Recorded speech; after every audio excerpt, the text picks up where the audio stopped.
कायद्यामध्ये असं आहे, एखादा गुन्हा घडल्यानंतर त्या गुन्हेगाराला शिक्षा काय द्यायची याच्यापेक्षा द्यायची का नाही हे ठरवण्याचा अधिकार न्यायाधीशांकडे असतो.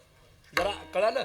एखाद्या गुन्ह्याला काय शिक्षा आहे हे त्याच्याकरता तर IPC आहेच, एव्हिडन्स ॲक्ट त्याच्याकरता आहेच, CRPC त्याच्याकरता आहेच. ही आपल्याला जे कायद्यामध्ये 302 नावाचं कलम लागलं तर त्याला काय शिक्षा आहे सामान्य माणसाला सुद्धा कळतं.